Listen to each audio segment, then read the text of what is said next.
Hey everybody, it's Shaman Sister Sin, and you're listening to the Meditations and More podcast here on the littleshaman.com, brought to you by ilivedwithamonster.com, transrelational healing, and littleshaman.org. That's me, Little Shaman. Today I wanted to talk to you about something a lot of people wonder about, and that is, what is it like in the narcissist world? How do narcissists view the world and the other people in it? How do they view themselves? Perhaps most importantly, for dealing with narcissists, how does all of this affect their behavior and the way they interact with other people? We are going to talk about all of this today. To begin, we should define what narcissism is. To make it very, very simple, we could call narcissism self-focus. If someone has too much narcissism, if the amount of narcissism in someone's personality is disproportionate, that means they have too much self-focus. Self-focus is definitely necessary for human beings. This is why you hear people say that there is such a thing as healthy narcissism, or that everybody has some narcissism. It's true. Everybody does have some self-focus. Narcissism in and of itself is not a bad thing. Self-focus is not bad. There are some people who would perhaps argue with that, but the reality is this argument generally comes from a more limited understanding of what narcissism actually is, or from people placing a negative connotation on the word itself that isn't a part of its actual definition. Narcissism, self-focus, is not only necessary for healthy human development, but for healthy human existence.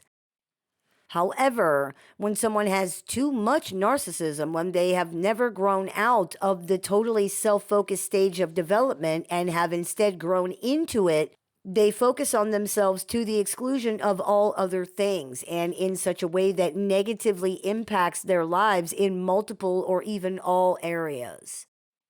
If someone's level of narcissism is pathological, this means that it is so dominant in their personality and it affects so many things so much that, to put it very simply, it becomes like an illness. It follows a predictable path of expression, progression, or manifestation, and therefore we tend to see predictable patterns and systems of impact in these situations.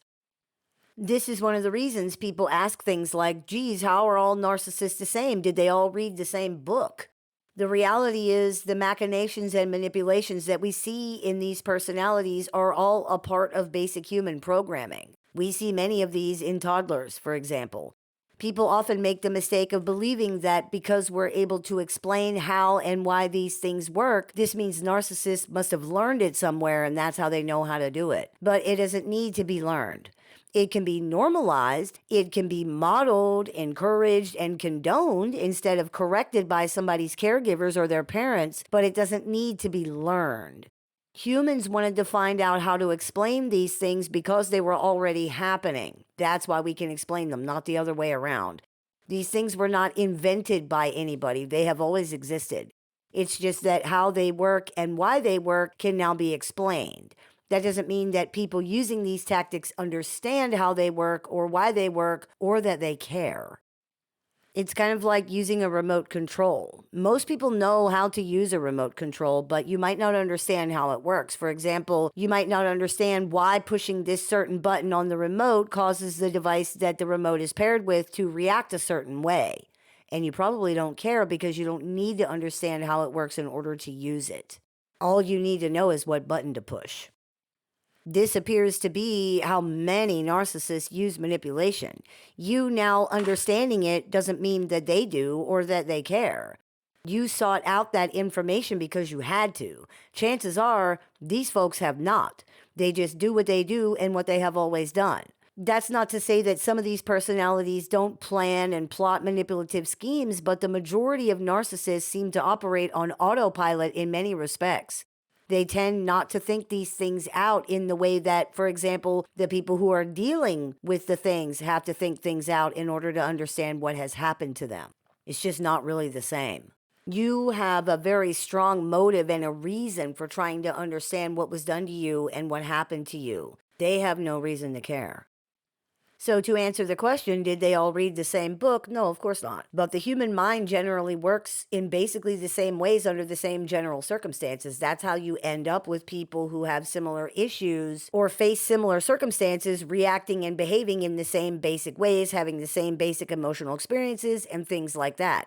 Just like the people who are dealing with narcissists end up with similar situations, feelings, behaviors, and mindsets, narcissists are not any different in that regard. They might not be the same as you, but they tend to be pretty similar to each other. That's how these videos are able to resonate with so many people. Narcissists all have the same basic issues, causing them to have similar emotional and psychological experiences, which results in them having similar motivations and therefore behaving in similar ways. People often find this amazing or strange, but really, it's not surprising at all when you look at it that way. It actually makes perfect sense. And that's a welcome change because so little about these personalities seems to make any sense at all. But to summarize, when talking about pathologically narcissistic personalities, as we are doing now, we are talking about people who are so self-focused that it has become their most dominant and defining trait by far. It is essentially the driving force of their entire personality, to the exclusion and detriment of very literally everything and everybody else. As those who have had the misfortune to deal with narcissists are aware, this extreme self-focus causes enormous problems with relationships and with life in general. In a hideous irony, because the narcissist is so self-focused, they are actually generally unable to see that. They are so self-focused that they literally cannot see themselves. Kind of like how you can't see the outside of your house whenever you're in it. They cannot see how their actions affect other people or themselves. They are literally focused only on how others affect them. In the narcissist world, then, everybody else is legitimately the problem. People sometimes ask if narcissists are aware of how self-absorbed and egocentric they are. That's kind of like wondering if the only person on earth thinks about how the other people are feeling. What other people? Their level of self-focus precludes any ability to see how their actions affect anybody, including themselves. It's being so close to the problem that you can't see the problem because you're inside of the problem, because you are the problem. People often don't realize how significantly this all-encompassing self-focus affects this person's perception, how extreme and myopic this self-focus really is. It's like tunnel vision, and it prevents them from seeing anything outside of themselves, including the impact and the reality of their own behavior and the consequences it creates, including on themselves. In a very real way, narcissists are walking around just eyes looking out of a face. As a rule, they don't have much self-awareness or insight at all, which means they don't understand how they are perceived by other people. A person needs empathy to be able to do that. Yes, narcissists are very concerned with how others see them, but they don't seem able to actually understand this at all, which is one of the reasons they have some of the interpersonal difficulties that they have. They're not capable of what's called perspective taking, of perceiving how they come across and how other people are going to view them, and they also can have enormous difficulty reading the tone, facial expressions, and body language of other people, so communication is often a huge issue for them. And that makes sense, right? Like, if you can't accurately read how other people are coming at you, and you can't manage or even see how you're coming at them, there are definitely going to be some problems. In the narcissist world, this is everybody else's problem. They are always right, always correct, always perfect, and even if they're not, it's your problem to solve that. If they misspoke, for example, and many of them routinely use words and phrases incorrectly, you should have known what they really meant. You pointing it out or questioning them is just you trying to shame and embarrass them. You're just trying to look like you're smarter. You're just trying to seem better. You're just trying to put them down. From your perspective, everything may always seem to end up at how badly the narcissist is being treated, no matter what. In the narcissist world, of course it ends up there because that's what's really going on. In many ways, and regardless of how any particular narcissist's narcissism presents itself, these personalities are the quintessential victims. Even with grandiose, arrogant narcissists, the bottom line is always that they're the victim. Either they've been cheated or mistreated or overlooked or oppressed or screwed over or somebody sabotaged them. Somebody is always ruining it for them. Somehow they are always getting screwed. In the narcissist world, there are various general and simplistic roles and categories that they use to try to explain and understand the world. For example, people are either the victim or the oppressor, and the narcissist is always the victim in the end. Even those who claim to be these brutal, powerful oppressors will revert very quickly to the victim role, and at the bottom of it all, this appears to be the most consistent way narcissists view themselves, as victims. In their world, they are the victim struggling valiantly against oppressors, or the hero confidently vanquishing the villains. Even the more psychopathic narcissists who blatantly admit to trying to control and manipulate other people tend to fear being victimized somehow, and they generally see the world as predatory and unsafe. That is why these types attempt to victimize others. They are trying to do it to the other people before the others do it to them, and many of them will freely admit this if you ask them. This is one of the reasons narcissists can burn through people the way that they do. This endless harangue gets very tiresome very quickly, especially when you are the one that's being blamed. In the narcissist world, this is just further proof that people don't care about them and are trying to screw them over. If you cared about the narcissist, you would want them to always succeed, to always get exactly what they want. You would always be on their side, no matter what, including against yourself, and you would always sacrifice whatever it took for them to be happy. If you won't do that, you are a bad person and an enemy, period. Because in the narcissist world, everyone who doesn't do what they want doesn't care, and everyone who doesn't care is the enemy. For narcissists, there are no disinterested parties. There is no such thing as neutral not caring or neutral indifference. If you don't care, you are an active enemy with malicious intentions who will stop at nothing to destroy, sabotage, defeat, control, or otherwise harm them somehow. This is unfortunate since from the narcissist perspective, no one really cares about them at all, which makes everyone an enemy in the end, doesn't it? And that's how they behave, as if everyone is an enemy. In the narcissist polarized black and white way of looking at it, there can be no middle ground and no disinterested parties. You either love them and are staunchly, solidly, forever on their side, sacrificing everything no matter what they ever do and no matter what the cost is to yourself or anybody else, or you hate them and you are actively trying to harm, sabotage, derail, and destroy them as much as you possibly can. In the narcissist world, everything is black or white. You're good or you're bad. You're right or you're wrong. Something is amazing or it's terrible. It's the best thing ever or it's the worst thing ever. From their perspective, everything is always either one thing or the other. Simple, easy to categorize, easy to understand, easy to deal with, easy to navigate. From their perspective, shades of gray complicate things and make them too difficult to understand because it introduces too many variables into an equation that they already cannot figure out. From their perspective, for other people to try and explain to them that things are not black and white is an excuse and an attempt to confuse them so you can gain the upper hand. That tracks with the way this personality appears to function in general overall, which is to say, not very well. They seem to have an enormous amount of difficulty simply just understanding things and people at all, so black and white thinking helps make things easier to understand. Many narcissists even pride themselves on their ability to boil things down or see things simply, when in reality, they are oversimplifying things to the point where they don't have a good picture of what's actually going on, because their rigid and overly simplified perspective ignores and even discards important information. Or because things are so black and white to them, they can't see that there are other interpretations for things or other ways to look at things. This mode of operation makes many things, communication in particular, extremely difficult because everything is not black and white at all. To be frank, most things are not, especially things that have to do with people. This is part of a larger problem with understanding whole object relations. Like very young children, pathologically narcissistic personalities are not capable of integrating or processing contradictory information very well at all, especially when it's emotional, which is unfortunate because narcissists tend to view everything through an emotional lens. They can have extreme difficulty understanding that something is capable of having both good and bad qualities at the same time. For example, they cannot really understand that a good person can do a bad or a wrong thing, and that doesn't automatically transform them into a completely bad person now. In the narcissist world, it absolutely does. They cannot sustain ambivalent emotions. It either is or it isn't. It either does or it doesn't. It's either good or it's bad. It's black or it's white. That's it.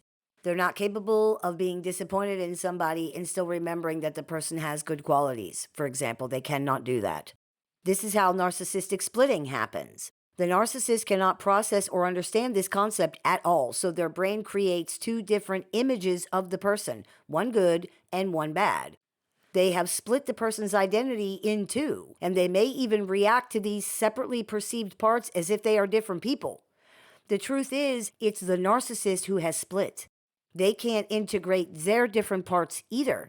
This is what creates the notorious trademark Jekyll and Hyde presentation of personality that we so often see with narcissists, where the good side of them and the bad side of them are like two totally different people who do not act, talk, or even look the same.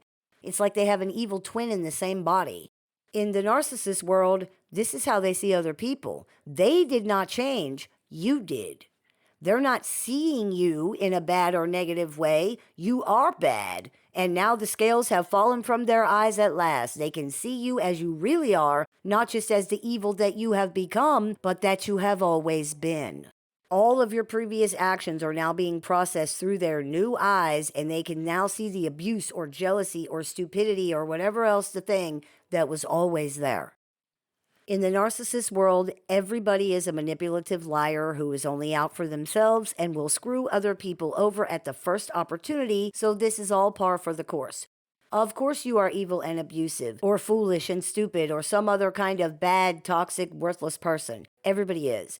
You trying so hard to convince them that you're not is par for the course too, because of course you would do that. How else could you win? How else can you trick them?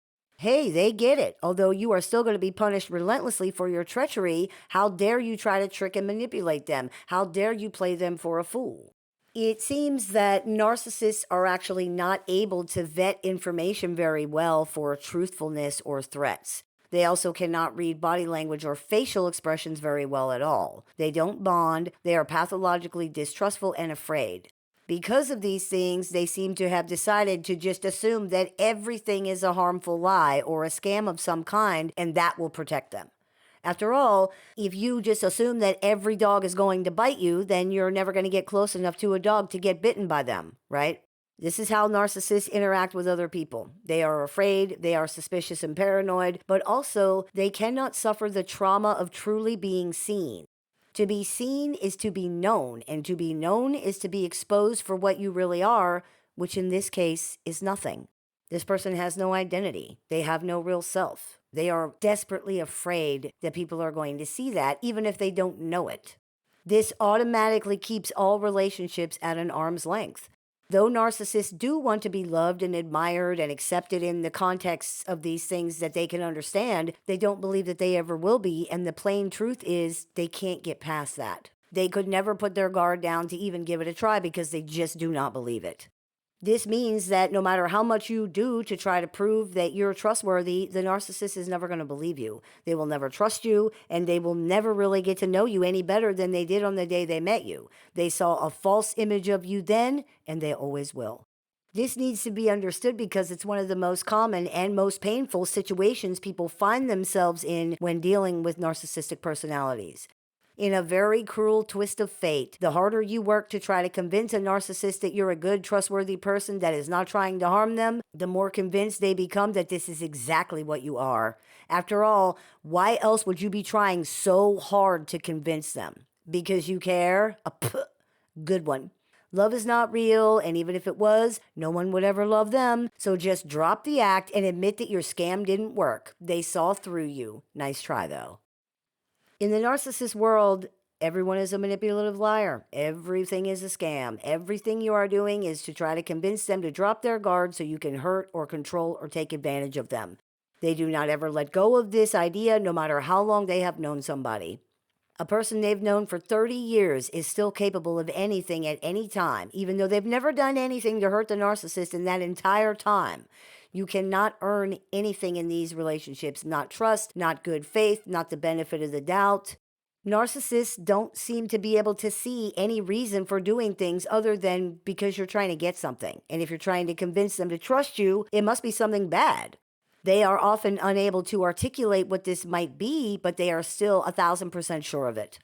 This is likely because if you pay attention to the things narcissists say to others, they are always trying to sell something. They are always trying to get one over on the other guy. They are constantly pitching and working angles and selling and trying to convince other people of things all the time. It makes perfect sense then that they would think other people are doing the same thing. It's a classic example of projection. I don't see what you do. I don't see your motives. I see what I do. I see my motives because those are the only things I can see, because those are the only things that I can imagine. This appears to be one of the reasons they're not capable of tolerating people having different opinions or perspectives, for example. They cannot view it as just that you think differently or you see things some other way. Just by virtue of the fact that you're saying something different than what they're saying, narcissists seem to feel that you're trying to convince them to see it your way, to sell them something, in other words. And they become offended because the only reason you would do that is because you think they're wrong and you know better. They feel smothered and shamed in this situation, even though nobody's doing anything to them at all. This also has to do with their lack of a real self and their inability to differentiate themselves from external objects. In the narcissist world, every interaction with other people is a contest that needs to be won. And if they didn't win, whatever winning would look like to them, then they lost. And if they lost, it's because they were cheated, they were mistreated, they were screwed, or they were otherwise somehow done wrong. They might not be able to see how it was done, but they know it was done because if it wasn't, then how did they lose? These personalities are paranoid and egocentric. This is a very toxic combination because it results in people who believe that everything that happens is about them and that it's all being done to them on purpose. Because of their extreme negativity bias, where they give more weight and more importance to things that are negative or bad, it's impossible for them to understand that these things could be benign or not malicious. This needs to be understood because it's one of the most essential basic truths about dealing with these personalities, and there is no way to avoid it. Just by virtue of being a separate person who has different perspectives and opinions, you are attacking and even harming this person. That is how fragile they are. Even if you agree with them, this is often not enough to prevent a problem. The performed identity of the narcissist can exist only in contrast and in comparison to other people, which means that being oppositional is more important than presenting a consistent picture of themselves or what they're trying to say. They also don't necessarily appear to even understand when you are in fact agreeing with them. This may be because they don't really understand the actual concepts or situations that they're talking about, and therefore they don't recognize when someone is agreeing with them or happens to be saying the same thing. It also can be because they don't really have an opinion or any knowledge about a subject one way or the other, but they want to appear as if they do for some reason, but again, are not versed enough in the subject to understand when someone is actually agreeing with what they're saying. In the narcissist world, words are very important in some ways. Narcissistic personalities often concentrate very heavily on words. What words were used, what those words mean, what the narcissist thinks the words mean. This is likely because they have such a limited ability and such limited understanding in general of so many things, and words are the way that they are able to feign understanding and competence. If you can learn to say the right things at the right times, people will believe that you know what you're talking about even when you don't. And it appears that many narcissists use this exact strategy to cover what can be pretty extreme limitations in their understanding and capabilities. This is the mimicry that we so often hear about regarding these personalities, and many of them are very good at it, at least on the surface. It doesn't usually stand up to scrutiny, but at first glance, it can work very well. Words are also one of the things they use to try to make sense out of the world, same as everybody else does, except that the words themselves are the only things used for this, not understanding of the words, context of the words, how they are being used, what they mean to the person saying them, or anything else, just the words. Words don't appear to be seen and understood as just one part of a vehicle to convey meaning in communication, but rather as the say-all, be-all to the entire thing. When you are agreeing with them, then, it's very possible that they don't realize you are agreeing with them because you're using different words, or because you've used words that they don't like or don't understand for some reason. Narcissists often focus on keywords, if you've noticed. They may repeat certain words a lot or become very triggered by certain words that other people use. They may hear a word and become stuck on it, unable to focus on anything else that was said or the overall context and meaning of the sentence because of that word. This is often because that word holds a meaning or a connotation for them that they simply cannot get past. They may also use keywords to navigate conversations that they don't really understand. And of course, it's always a possibility that they're just trying to argue. In the narcissist world, remember, every interaction is a contest that needs to be won. Arguing, debating, and questions designed to contradict or create gotcha moments rather than fostering understanding is one of the ways they attempt to achieve that. It's also how they blow off steam. These people often have a very low tolerance for boredom, frustration, and negative feelings in general, and these things are experienced as intensely uncomfortable for them, much more so than for other people. Because they are always dealing with chronic negative feelings, they appear to be unable to tolerate acute negative feelings for any length of time at all. They must vent them out immediately, and it isn't enough to just release them. These things have to go somewhere. And because the pseudo-identities of narcissistic personalities exist only in comparison and contrast to others, this means their negative feelings need to be transferred to another person in order to be gone. Then you can be bad and they can be good, or you can be the villain and they can be the hero, or whatever transformation needs to be effected to neutralize those negative feelings. If they can't do that, then they can't feel better. In the narcissist world, this is fair and even deserved. After all, you caused those negative feelings, and that means you deserve to deal with them. You mess with the bull, you get the horns. In the narcissist experience, their feelings are caused by external factors. Instead of understanding that our feelings originate from inside of us and are about us and about stuff about us, they appear to believe that their feelings are being created and even controlled by things outside of themselves. This is called an external locus of control. This is why they often insist that they have no power over their own reactions. It's likely they really believe that. People who truly realize they have power in a situation and understand what that power is are not constantly trying to control other people. In the narcissist world, they are powerless and continuously acted upon. Nothing is their fault or their responsibility. It's everybody else's fault and everybody else's responsibility to deal with. If people worked harder to make things okay for the narcissist wouldn't have to have bad reactions to their negative feelings because they wouldn't have any negative feelings. This infantile mindset creates a cycle where these personalities feel perpetually powerless and taken advantage of, which fuels their anger and their resentment toward other people and their desire to punish these other people and seek revenge. These things are extremely important to narcissists. They take up a lot of this person's mental energy and focus. Remember, they're the victim. As far as they seem to see it, everyone is trying to control them and manipulate them to some bad or harmful end. They're just trying to defend themselves. They're just trying to survive and keep people from screwing them over or harming them. We are all manipulative liars in the narcissist world. The world is a scary, threatening place that they can only interact with using a defensive posture because it's too scary and dangerous to come at it any other way. Get them before they get you is the mantra for these personalities in many ways, and there is nobody who is immune to that. There's nobody they trust, including themselves.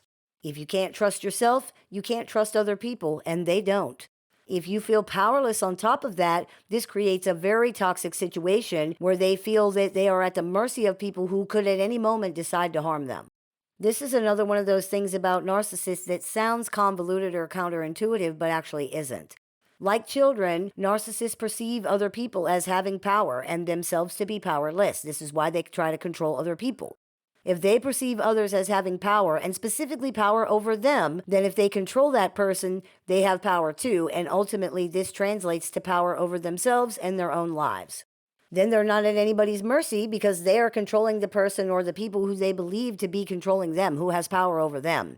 In a sad, completely unnecessary irony, narcissists give all their power away, so they have to engage in these manipulations and machinations to feel like they've gotten it back somehow.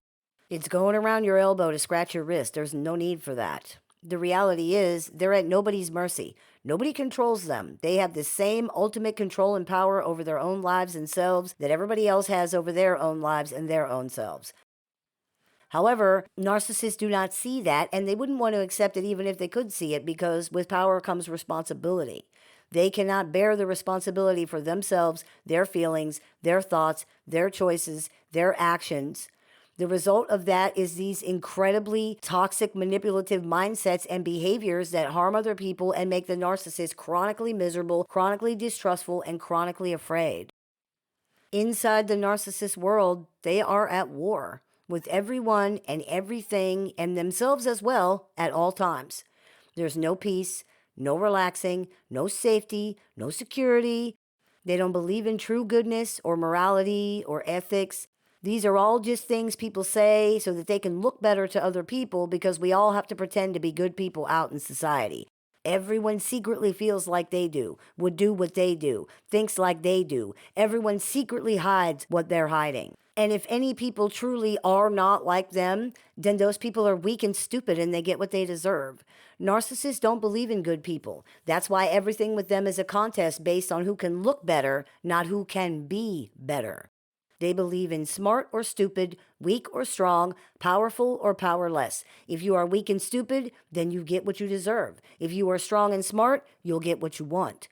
This is a big reason they feel justified for doing the things that they do to other people. They really do believe that you're out to get them first, and if you're not, then you're just a complete idiot and you deserve no mercy. Once again, many of them will admit this if you ask them. Narcissists despise weakness as they perceive it. They despise and fear it in themselves most of all, likely because they know it to be the true reality. This hatred and fear leads them to exploit or attack the weaknesses of others whenever they can, in the misguided belief that this makes them the strong and powerful one by comparison. You cannot expect mercy from the weak. Mercy can only be granted by the strong. However, narcissists are so desperate to feel and look strong, and their concepts of what these things actually look like are so diluted that they telegraph their weaknesses constantly in this way. The truly strong do not exploit the weak because they don't have to. The truly weak exploit opportunities. Narcissists are weak and powerless in this context, and you can see it in the fact that they will take every opportunity to attack someone whose back is turned or who's experiencing a vulnerable moment. That's coward shit. There is no safety when dealing with someone who takes every opportunity to try to make themselves look or feel strong at the expense of other people. That is the world that they create for everyone around them, because it's the world inside of them. Constant war, constant vigilance, no peace, no safety. At any moment there can be an explosion that destroys everything out of the clear blue sky. And then it happens again, and again, and again, and again. The worst thing about this is that so many narcissists think that that's the life they are living, with no ability at all to see that they're doing it all to themselves. They are the ones causing their own constant problems. They are the ones refusing to trust. They are the ones refusing to believe. They are the ones constantly thinking others are trying to hurt them somehow, that events and even the universe itself are conspiring against them. They are the ones who can't keep their big mouth closed for 2 seconds and just realize that you don't have to say everything you think. They are the ones who won't entertain anybody else's perspective or any other interpretation of events. They are the ones who will not accept anything except what they think. This worldview would cause extreme stress and anxiety for anybody, and especially for narcissists who feel powerless and mistreated because of it, and then blame it on and direct it at and take it out on the people around them. Part of the reason for this is because many or even most narcissists are so fragile that literally almost everything hurts them somehow. For example, in the narcissist world, all conflict and criticism are considered harmful, things that have malicious, evil intent. There's no such thing as constructive criticism, for example, or healthy conflict. That's just the way people frame it so that you can't call them out for being mean and rude and offensive and hurtful. In reality, all perceived contradictions to any and everything narcissists do are taken as vicious, malicious attacks, even if all they really boil down to is just a minor difference of opinion. For example, the narcissist says, "I like vanilla," and you say, "Oh, I don't like vanilla very much. I like chocolate." You're just idly chatting, having a superficial conversation that's not important at all. But this is interpreted by the narcissist as you saying that they're wrong for liking vanilla, that vanilla is bad somehow, and by reflection, so is the narcissist. They are now worthless. This immediately escalates the discussion into something much bigger and much more serious than it really is. You have made a criticism of them, you have attacked them, and this horrific offense will be reacted to as such. This level of defensiveness is just not really workable. It can't be worked around and it can't be worked with. It just stops everything every time. Even if they don't become visibly angry or offended, you might still find yourself stuck in an hours long monologue designed to convince you that vanilla really is the superior choice or chastise you for not liking it. They may also accuse you of trying to control their preferences, even though all you said was that you like it. This dramatic escalation is something that people who deal with narcissists are very familiar with, and it can be very confusing for people because it doesn't make any sense. Why would someone be so offended or upset over something so small? But they are, and this is why. This is how fragile these personalities are and how hostile their world is. Conflict, criticism, opposing opinions, curiosity, asserting one's own identity, even asking clarifying questions, all viewed as antagonistic and offensive to narcissists, as a challenge to their position, which is a challenge to their sense of self. They are so focused on defending themselves against all of these constant perceived threats, there's no ability to do anything else. Again, this level of defensiveness is just not workable. You can't even talk to a person who is that defensive. People around the narcissist, understandably, eventually become frustrated and angry with this impossible way of interacting, inadvertently validating the narcissist's belief that they are in fact being attacked. This leads to more conflict, which only validates this narrative even more, which results in more punishment.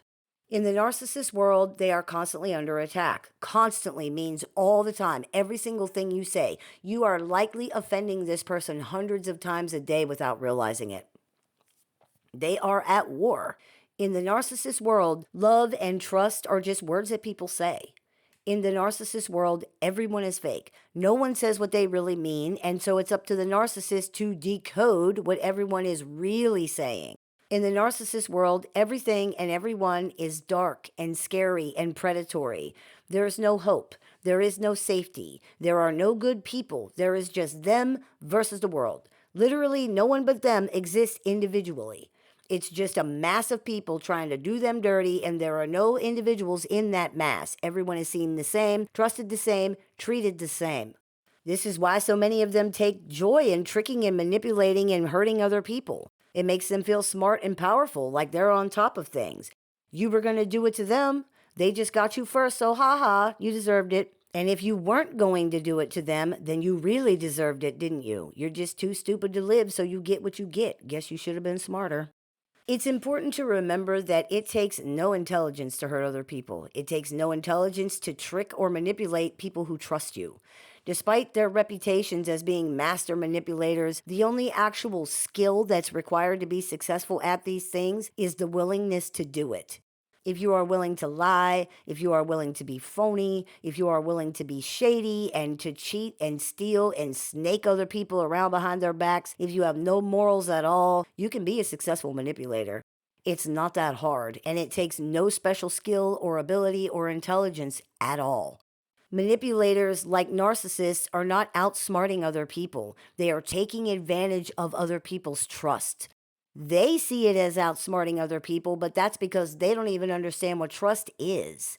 They see it as other people are too stupid to see what's happening because they don't understand that people who trust someone aren't frantically scanning the environment for ways that this person's going to screw them over.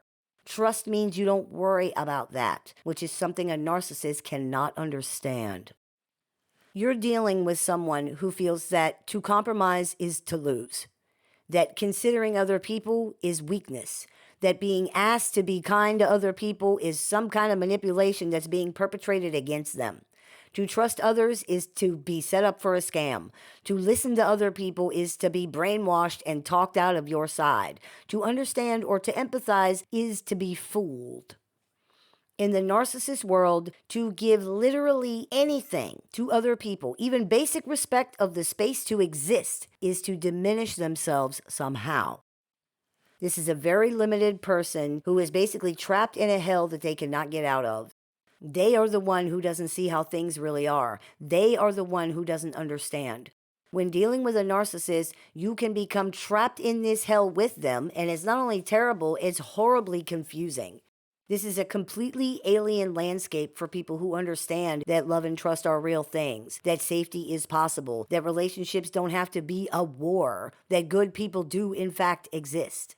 The reality is that understanding this landscape might not be possible for most people on an emotional level because it's just too different. But it can be understood to some degree on an intellectual level, and this can help a lot with reducing confusion and destabilization. This person views things very, very differently than you do. It just is what it is. Understanding how differently can at least help with changing your expectations to ones that are more realistic, which puts an end to the constant disappointment. This person will not be a good partner, or a good parent, or a good sibling, or a good friend. They will not be considerate, or caring, or understanding.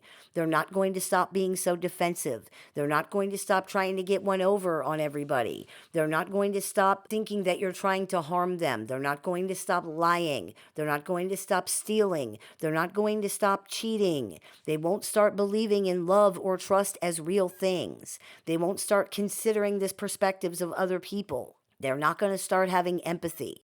Not only do they potentially not even have the capability to do many of these things, they genuinely do not believe that this is ever smart or safe for them to do. And they're just not going to do it. So if you know that, you can adjust what you expect from them and therefore make a more informed decision about whether or not you want to have any interaction with this person going forward and what any interaction with them could potentially look like. Not what it should be, but what it will be. That's the best we can do in these situations, and although it doesn't sound like much to the wounded heart or the wounded ego, it's actually the only thing we need to do.